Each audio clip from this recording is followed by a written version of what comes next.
Balikan natin ang balita ukol sa patuloy na pagbaba ng COVID-19 cases sa Metro Manila. Kausapin natin ngayon ang President ng Philippine Chamber of Commerce and Industry, Mr. George Barcelon. Sir George, magandang gabi po sa inyo. Let's begin with this, sir. Is it possible, do you want, ang gusto ba ng PCCI, ng ibang mga business groups, maibaba na sa alert level 2 ang NCR at kailan nyo sanang gusto mangyari ito?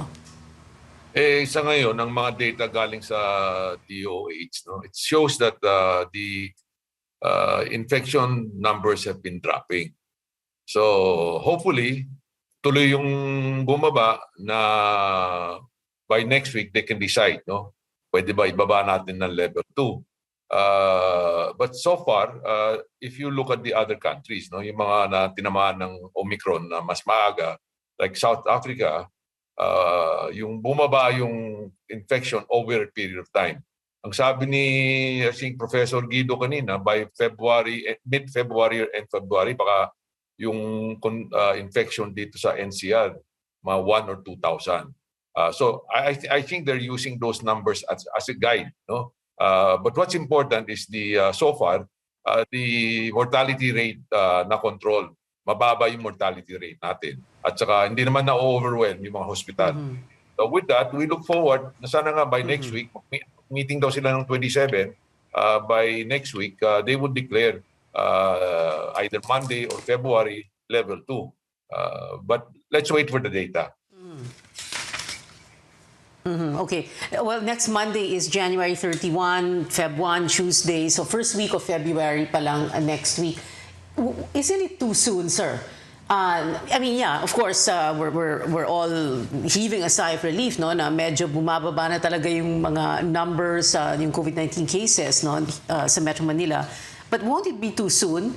Even if you say na araw-araw ay, the numbers are getting better, shouldn't we wait? Like you said earlier, no, and as Professor Guido David was saying, yes, baka mid-Feb, late Feb na talagang mababa na yung kaso? Alam mo, Pia, the guiding factor, because PCCI, we're nationwide. May mga chambers sa probinsya. So, ang stance namin is granularity. Kung may mga lugar, talagang mataas pa rin yung positivity, of course, I think the government and the private sector would agree that you hold on to the level 3. But for the other areas that have shown improvement, and then we are following all the health protocol, and it would be helpful, no? Because yung unemployment rate natin last November and December actually went down because of the level 2 at saka Christmas. You go to the malls, ang daming tao eh.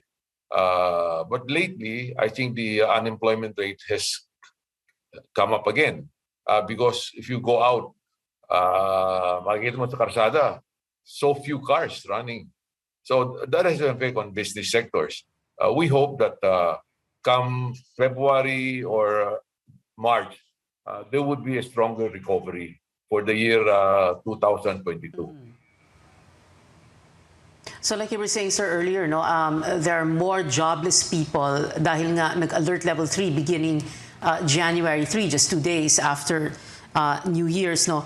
How else is alert level 3 affecting business in Metro Manila? Can you quantify that even more?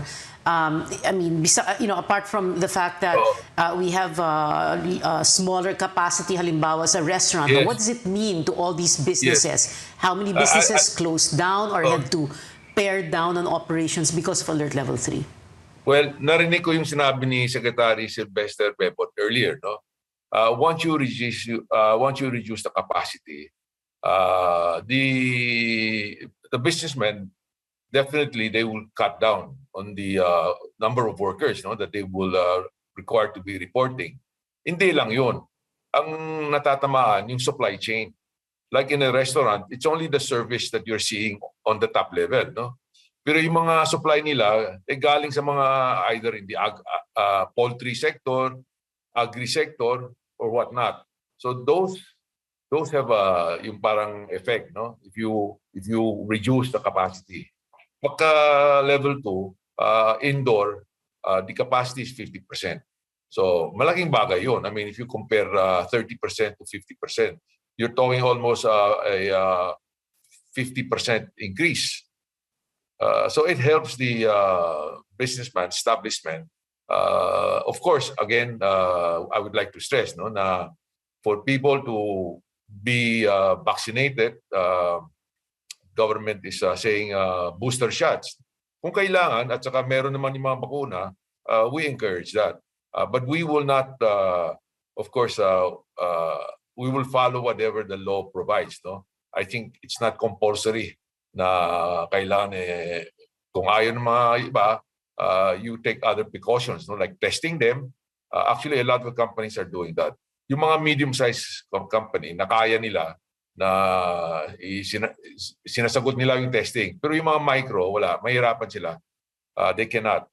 So I think the government can chip in no, on the free testing for them. Because everybody is looking for a job. I mean, to work. No? And again, the balance is between life and livelihood. Right. Right. Siyempre, may mga nagugutom dahil sa nangyayari. But, sir, I remember also nung na-declare ngayong Alert Level 3, beginning January 3 for Metro Manila, there were calls no, on social media and people were, telling each other, on our own, let's do what we can. No? So, and you could see it even in smaller businesses, other, bigger businesses, paring down of operations.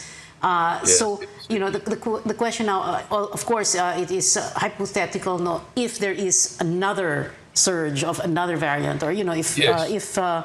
And we kind of have gotten used to this already. No, may Delta surge, tas ngayon Omicron. No, ready na ba ang business? Are we going to, be ready?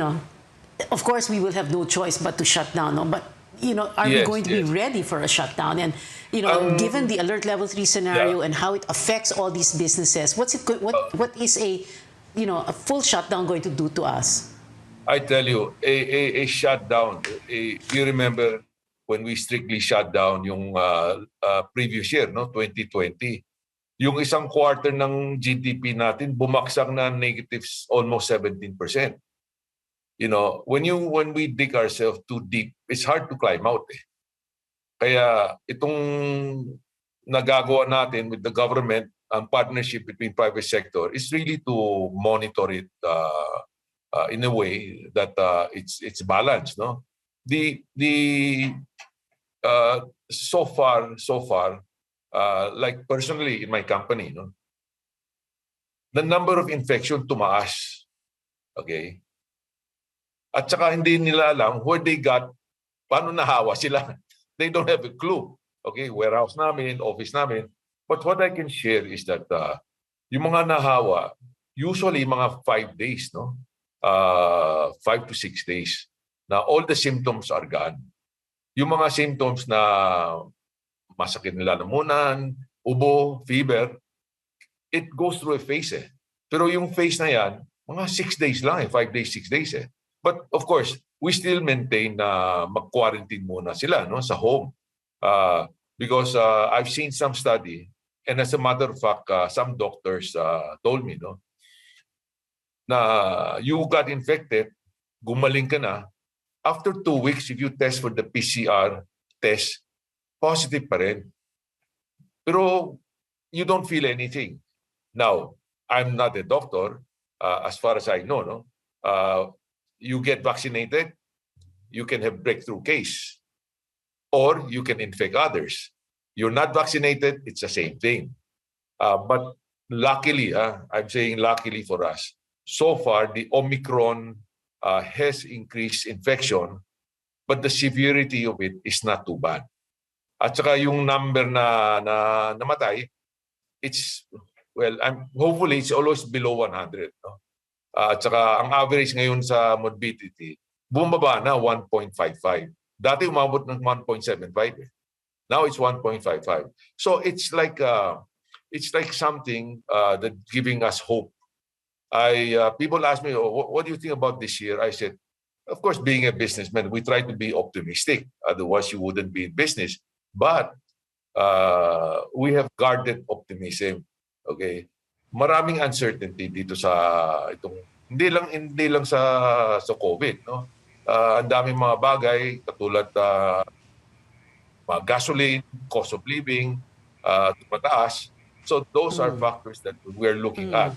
But generally, hopeful Alright. ang businessman. I like what you said, sir. Guarded optimism. Maraming salamat po to the President of PCCI, Mr. George Barcelon. Salamat po, sir.